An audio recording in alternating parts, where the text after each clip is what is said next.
श्री स्वामी समर्थ स्वामी आहेत या चॅनलवर आपले स्वागत आहे। नवीन वर्ष लवकरच येणार आहे आणि या नवीन वर्षामध्ये ते दिवस चांगले जावेत, आपल्या जीवनामध्ये प्रगती व्हावी यासाठी आपण काही गोष्टी मी तुम्हाला सांगणार आहे। पहा, आपल्या जीवनामध्ये अनेक संकटे अडचणी येतात, आपली प्रगती रोखली जाते। ती का रोखते तर आपण या 4 गोष्टी कोणालाही द्यायच्या नाहीत। कुणी कितीही मागू द्या, पण या गोष्टी तुम्ही कधीच कोणाला देऊ नका। इतरांना मदत करायला पाहिजे, पण कोणती मदत करायला पाहिजे याबाबत आपण विचार केला पाहिजे। कारण एखादी गोष्ट जर आपण दिली आणि त्याचा वाईट परिणाम आपल्या जीवनावर होणार असेल तर नक्कीच ती गोष्ट देऊ नये। काही वस्तू असतात त्याच्याशी आपलं भाग्य नशीब जोडलेलं असतं, म्हणून त्या वस्तू जर आपण इतर कोणाशी शेअर केला तर त्याचा वाईट परिणाम आपल्याला भोगावा लागतो। या वस्तू इतरांना वाटल्यामुळे किंवा दुसऱ्यांना दिल्यामुळे आपले नशीब, आपले भाग्य त्यांना जातं व त्याचा वाईट परिणाम आपल्याला भोगावा लागतो।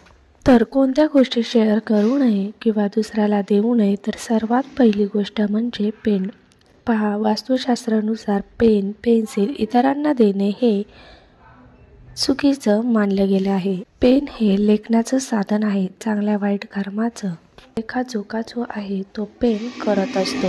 कोणाकडून जर पेन, पेन्सिल मागितले असेल तर काम पूर्ण झाल्यावर ती परत करावी।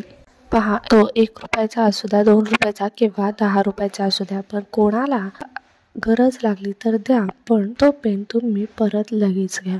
दुसरी गोष्ट म्हणजे झाडू। झाडू हे लक्ष्मीचं स्वरूप असतं, त्यामुळे ती इतरांना कधीही देऊ नये। घरातली लक्ष्मी दुसऱ्यांना देणे चुकीचे मानले आहे। तुम्ही जर एखाद्याला झाडू दिला तर माता लक्ष्मीच्यावर नाराज होते, घरातून निघून जाते असं म्हणतात। घरामध्ये आर्थिक समस्या यायला लागतात, म्हणून हा झाडू तुम्ही कोणालाही देऊ नये। झाडू म्हणजे लक्ष्मीचे स्वरूप आहे। तिसरी गोष्ट म्हणजे मीठ। मीठ हे कधीच दुसऱ्या देऊ नका, कारण याची उत्पत्ती सागर मंथनातून झालेली आहे आणि महालक्ष्मीची सुद्धा सागरातून प्रकट झालेली आहे। याचा संबंध बुध आणि शुक्राशी येतो। मीठ तर कोणालाच उसने देऊ नका किंवा मागू नका, याने आपल्या कुंडलीतील दोष वाढतो, आर्थिक नुकसान होते। त्यामुळे मीठ कोणाला मागू नका आणि कोणाला देऊ नका आणि घरातील मीठ कधीही संपवू देऊ नका। चौथी गोष्ट म्हणजे घड्याळ। घड्याळ हे आपल्या जीवनामध्ये अतिशय महत्त्वाची वस्तू आहे, यावरच आपलं जीवन चालू असतं। असं म्हटलं जातं की घड्याळ सुद्धा कोणाला गिफ्ट देऊ नये। आजकाल कपल वॉच वगैरे दिलं जातं, पण ठीक आहे, पण स्वतः वापरलेलं घड्याळ इतरांना देऊ नका। जर घड्याळ तुम्ही कोणाला देत असाल तर ते परत मागून घ्या, कारण घड्याळानं देवाणघेवाण करणं हे चुकीचं मानलं जातं। या नवीन वर्षामध्ये पैसे उसने कोणाला देऊ नका।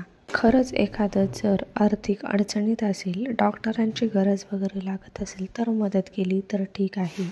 समोरच्याची वेळ जाणून घ्या आणि तेव्हा ठरवा की खरंच आपण उसने पैसे देणे गरजेचे आहे की नाही, कारण पैसा माता लक्ष्मीचे स्वरूप असते आणि पैसा हा आपण कष्टाने कमवत असतो, त्यामुळे कुठे खर्च करायचा आणि कुठे नाही याचे ज्ञान आपल्याला पाहिजे।